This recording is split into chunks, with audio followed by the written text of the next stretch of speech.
ಶಾಸ್ತ್ರಿಗಳೇ, ತಾವು ಹೇಳ್ತಾ ಇದ್ರಿ ಶಿವನನ್ನು ಯಾವ ರೀತಿ ಆರಾಧಿಸಬೇಕು ಅಂತ. ಬಿಲ್ವಾರ್ಚನೆಯ ಮಹತ್ವ ತಿಳಿಸ್ಕೊಟ್ರಿ, ಭಸ್ಮ ಅರ್ಚನೆಯ ಮಹತ್ವವನ್ನು, ವಿಶೇಷತೆಯನ್ನು ತಿಳಿಸ್ರಿ. ಇನ್ಯಾವೆಲ್ಲ ಮಾರ್ಗಗಳಿದೆ ಶಾಸ್ತ್ರಿಗಳೇ ಶಿವನನ್ನು ಒಲಿಸ್ಕೊಳ್ಳೋದಕ್ಕೆ? ಹೇಳಿದೆ ಉಪವಾಸ ಜಾಗರಣೆ ಇರಬೇಕು ಅಂತ.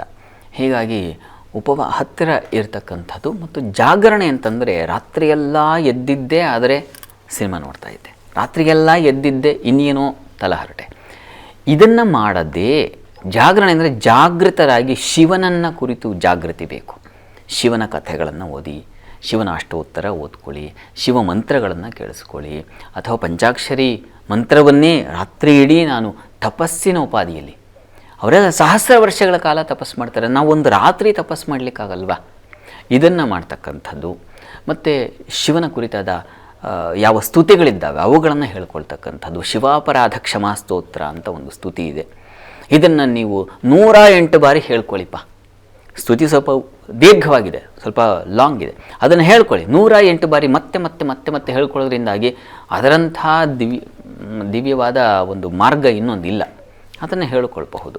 ಹೀಗೆ ಅನೇಕ ಮಾರ್ಗಗಳು ಶಿವನ ಒಲುಮೆಗೆ ನಮಗೆ ಒಂದಲ್ಲ ಹಲವು ಇದ್ದಾವೆ. ಹೀಗೆ ಯಾವುದರ ಕ್ಷೇತ್ರ ದರ್ಶನ, 11 ಕ್ಷೇತ್ರ ರಾತ್ರಿ ಇಡೀ ನಾನು ಏನಪ್ಪ ಮಾಡಿದೆ ಅಂತಂದರೆ 11 ಶಿವಕ್ಷೇತ್ರಗಳನ್ನು ನೋಡಿದೆ ಇಡೀ ದಿನದಲ್ಲಿ ನೋಡಿಬೇಕಾದರೆ. ಅಂತೂ ನೀವು ಶಿವನನ್ನು ಹೇಗೆ ನಾವು ಕನೆಕ್ಟ್ ಮಾಡಿಟ್ಕೊಂಡಿರೋದು, ಮಾನಸಿಕವಾಗಿ ಬೇರೆ ಬೇರೆ ಆಲೋಚನೆ ಮಾಡಿದ ಹಾಗೆ ಶಿವನನ್ನೇ ಪೂಜಿಸುವುದು, ಶಿವನನ್ನೇ ಧ್ಯಾನಿಸುವುದು, ಶಿವನನ್ನೇ ಆರಾಧಿಸುವುದು ಹೇಗೆ, ಇದಕ್ಕೆ ಮಾರ್ಗ ಇದು.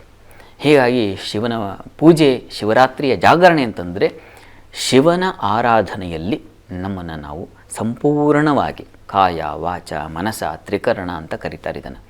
ಈ ತ್ರಿಕರಣಪೂರ್ವಕವಾಗಿ ಶಿವನಿಗೆ ನಾವು ಸಮರ್ಪಿಸಿಕೊಳ್ತಕ್ಕಂಥದ್ದು. ಹೇಗೆ ನಾವು ಎಷ್ಟೋ ಭಕ್ತರನ್ನು ನೋಡ್ತೀವಿ. ನಾನಾಗಲೇ ಹೇಳಿದೆ, ಬಿಡ್ರೆ ಕಣ್ಣಪ್ಪ ಆಗಬಹುದು, ಸಿದ್ದರಾಮ, ನಮಗೆ ಗೊತ್ತಿದೆಯಲ್ಲ ನಮ್ಮ ಈ ಸಿದ್ದರಾಮ ಕ್ಷೇತ್ರ ಅಂತ. ಆ ಸಿದ್ದರಾಮ ಬಂದು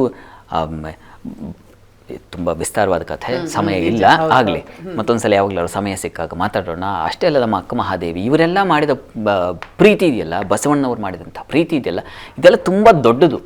ಕನಿಷ್ಠ ಅವರಲ್ಲಿ ಒಂದು ಗುಲಗಂಜಿಯಷ್ಟಾದರೂ ನಾವು ಮಾಡಿಬಿಟ್ರೆ ಅವರ ದಾರಿ ಸಿಕ್ಬಿಡುತ್ತೆ ನಮಗೆ. ನಿಜ ನಿಜ, ಅದನ್ನು ಮಾಡಬೇಕು. ತಥಾಶಕ್ತಿ ಅಂದರೆ ಯಥಾಶಕ್ತಿ ತಥಾ ಪ್ರೀತಿ ಅಂತ.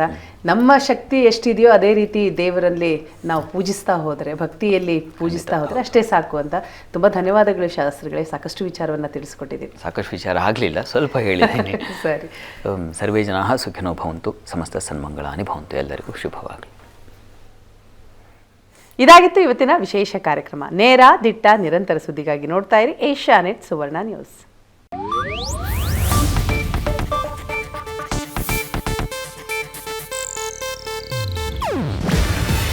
ಇದು ಏಷ್ಯಾನೆಟ್ ನ್ಯೂಸ್ ನೆಟ್ವರ್ಕ್ ಪ್ರಸ್ತುತಿ.